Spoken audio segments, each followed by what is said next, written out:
Quatrième partie, sortez-moi là avec mes deux invités d'honneur ce soir, Vanessa Lilian et Tégonec Tulane, directeur associé de la compagnie 7e art en charge de la création du spectacle Son et Lumière qui s'intitule Dessine-moi une histoire. Ça aura lieu les 1, 2 et 3 juin prochains au sein de l'établissement Saint-Charles, Sainte-Croix au Mans. Vous le voyez à l'image, un spectacle historique pour faire revivre la création d'un lycée en 1836 et voir son évolution jusqu'à aujourd'hui. Alors, je le disais, une grosse production. Vous êtes en marche en ce moment.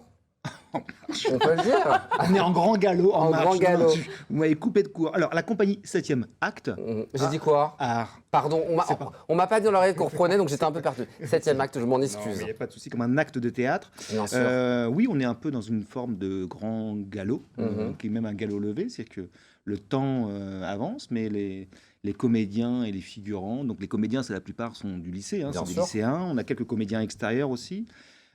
Sur l'écriture de Vanessa, et on fait ce qu'on appelle des recollages sur des week-ends, c'est-à-dire que tous les figurants, adultes et enfants et ados, viennent aussi dessus, donc c'est une rencontre à chaque fois sur le site même du Son et Lumière pour voir qu'est-ce qui fonctionne, qu'est-ce qui ne fonctionne pas, et ça va plutôt ça fait bien. Du boulot. Alors la compagnie 7e acte, on va commencer par là. Les origines, c'est vous Vanessa? Vous l'avez créée en 2008? C'est moi qui ai créé cette compagnie il y a 15 ans, oui c'est ça, à peu près en 2008.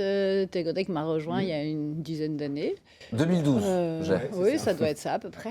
L'idée, c'est de développer la culture auprès de tous, c'est dans tous les milieux, notamment le milieu au départ, rural. Moi, j'ai créé, parce que moi, j'ai travaillé en tant que comédienne pendant 10 ans à Paris, et j'ai fait du cinéma, de la télé, et aussi de la marionnette. Et du théâtre classique moderne. Enfin, vraiment, j'avais beaucoup de casquettes. Et en arrivant en Sarthe, j'ai eu envie de, plus particulièrement, faire de la marionnette. Donc, j'ai commencé à créer des spectacles jeunes publics de marionnettes qui tournent encore.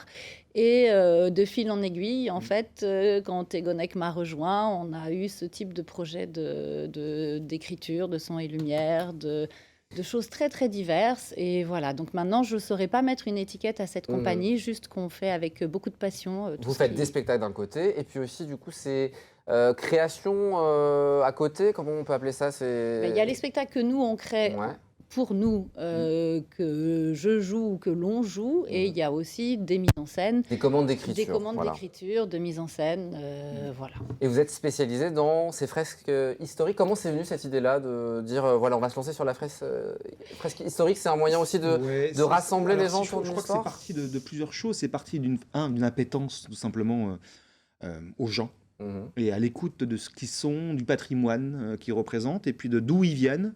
Et puis une appétence de l'histoire, mais pas de l'histoire pour que ce soit que didactique, mais quelque chose où on amène une narration dedans, avec quelque chose de plus romancé, une chose comme ça, en respectant l'histoire, parce que nous, on ne transforme pas l'histoire, on est très terre à terre. L'histoire. Voilà, parce que une des qualités indispensables qu'on a dans notre compagnie, c'est quand même la statistique, c'est qu'on aime bien les choses qui ne sont pas discutables. Vanessa a une formation de scientifique au départ, je pense que ce n'est pas pour rien. Et donc, on aime bien que ce soit vérifiable. Et le fait de rechercher vraiment les informations et puis de voir dans la narration qu'on peut l'écrire à quatre mains, c'est toujours quelque chose pour nous qui est important. Comment on amène les gens dans notre narration, puis on ne reste pas que sur ce petit groupe de personnes, c'est qu'on essaye aussi à chaque fois de faire le parallèle avec qu'est-ce que ça raconte sur un territoire un peu plus grand, et puis aussi sur une région, une nation et un monde, tout simplement. Alors, ce sont les Lumières, les 1, 2 et 3 juin prochains au sein de l'établissement Saint-Charles-Sainte-Croix. Comment ça s'est créé? Comment est née l'idée? On est venu vous chercher ou c'est vous qui êtes allé... Non, en fait, à chaque fois, on vient nous chercher. Là, Monsieur de Barmont est venu voir notre précédent Son et Lumière à la Suze. C'est le directeur de l'établissement. C'est le directeur de l'établissement. Et il a beaucoup aimé notre travail. Du coup, il a contacté Caroline Rotan-Vivier qui dirigeait l'association. Et elle nous a mis en contact avec lui, on l'a rencontré. Et c'est juste que d'habitude, on met 2 ans pour préparer ce type de projet. On a eu une première réunion en juin pour juin prochain. L'histoire, un spectacle historique donc pour faire revivre la création d'un lycée. On part de l'origine, c'est en 1836. C'est ça. On raconte toute l'histoire jusqu'à aujourd'hui. 2023, tout à fait. C'est vous qui vous êtes occupé vraiment de la partie de la trame artistique. Alors, les recherches historiques, on les a fait ensemble, mais comme il fallait une écriture très concise pour raconter quasiment 200 ans d'histoire, sur 3 établissements, parce qu'il y a Sainte-Croix, Saint-Charles, Sainte-Anne, etc.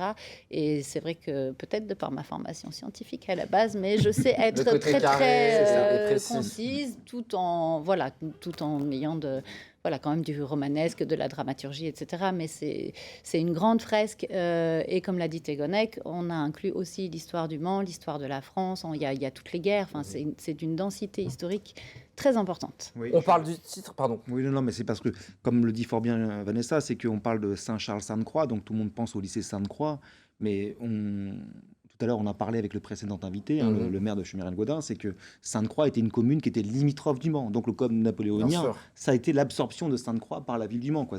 Ça, on en parle évidemment. Donc on ne parle pas que de l'établissement, mais on parle aussi du développement économique et puis démographique de la ville du Mans. C'est-à-dire que toute la butte de Gazonfier, tout ce quartier qui existe là, c'était que des prairies, c'était que des vergers, quoi. Et ça... Et moi, je suis trop bavard. On traverse la guerre de Vanessa, là. Prusse, on traverse la guerre de 14, on traverse la guerre de 39-45. Oui, on raconte la petite histoire dans la grande histoire. Et on traverse aussi tous les personnages illustres qui ont fréquenté ce lycée, Eh ben, je comme voulais- par exemple voilà. Antoine de Ah oui, Saint-Exupéry. dessine-moi une voilà, histoire, évidemment, puisque évidemment. peu de gens le savent, ou on l'oublie, même si on le rappelle régulièrement.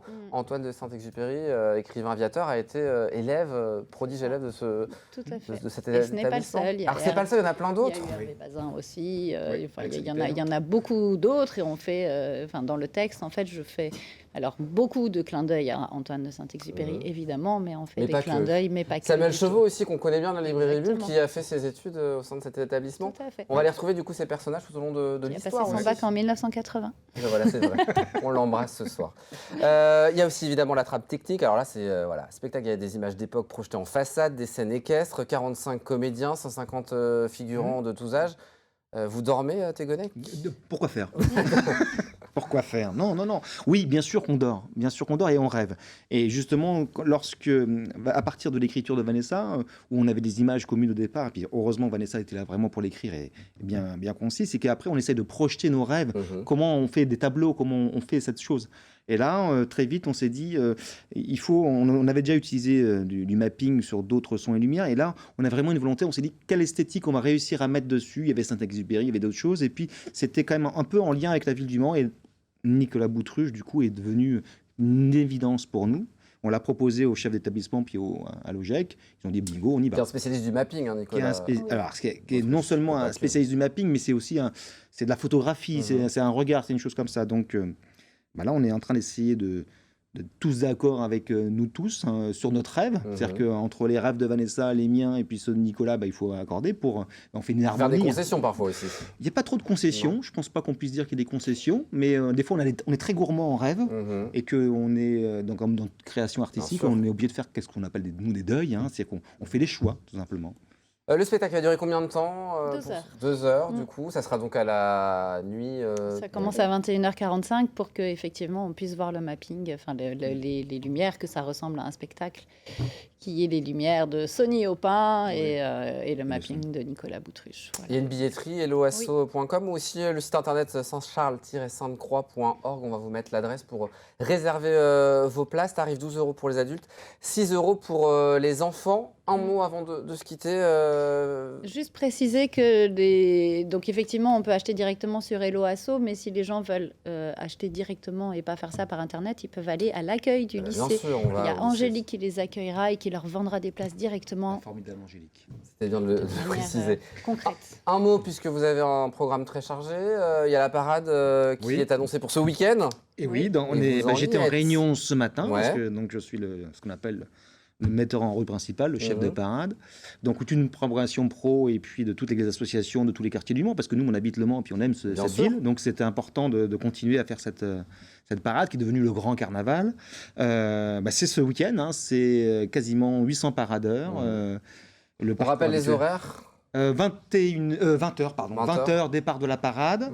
Il y a 1h30 de parade avec un final qui pète bien juste Donc, après. le beau temps samedi soir au Mais Mans. beau temps, Oui. bien On entendu, l'a samedi commandé. soir, bonne humeur. De Et toute puis, façon, ça va être magnifique, beau temps ou pas beau temps, Oui. il faut Il venir. faut Ça venir, va c'est être un super splendide. spectacle, Ça va c'est les être splendide. associations, c'est très absolument important. formidable pour Ouais. se faire plaisir en ce printemps. Et puis un mot, vous allez jouer Bérangère, ça sera Oui. mercredi prochain dans le cadre du Festival de l'Épau. C'est ça, projet du département.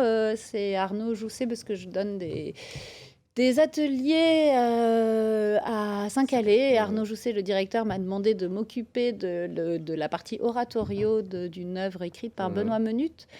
Voilà, donc je joue une des Bérangères. Elles sont 4. C'est moi qui ai fait le casting des 3 autres et qui fait la direction artistique de Je crois ça. que c'est complet. Oui, c'est complet. Donc, on a 600 encore personnes. quelques dates aussi à venir en Il y a Bretagne. Eh, vous viendrez. Et on joue aussi les spectacles de la compagnie. Bien sûr. Et puis on prend date évidemment pour les premiers 2 et 3 juin. Oui. C'est ça quand même, Ah, les mais grosses c'est dates. quand même ça. Au sein de l'établissement Saint-Charles-Sainte-Croix, évidemment. 21h45, à ne pas louper. Directement à l'accueil, on va voir Vanessa ou évidemment sur le site. Non, Non, Angélique, Angélique. on l'a pas dit dans l'oreillette. Non, on m'a pas aidé. Merci beaucoup, c'était de l'embarras de plaisir, comme on dit en patois, de vous accueillir sur le plateau. Très bonne soirée. Merci beaucoup. On croise les doigts, qu'est-ce qu'on dit? Moi, je sais pas trop. Ouais, on Toi dit les toi. 5 lettres. Toi, toi, comme vous voulez. Ce que vous voulez en tout cas, mais je suis sûr que ça va être une réussite. Merci beaucoup d'avoir joué le jeu de la co-animation Avec grand pendant plaisir. cette Avec petite plaisir. heure. Très bonne soirée à vous. Dans un instant, la suite du programme avec de la culture. Moi, je vous donne rendez-vous demain, 18h30 pour Au Quotidien. Et puis mardi prochain, 19h, pour un nouveau numéro de Sartez-moi de là, l'émission qui nous rend fiers d'être Sartois. pas mal.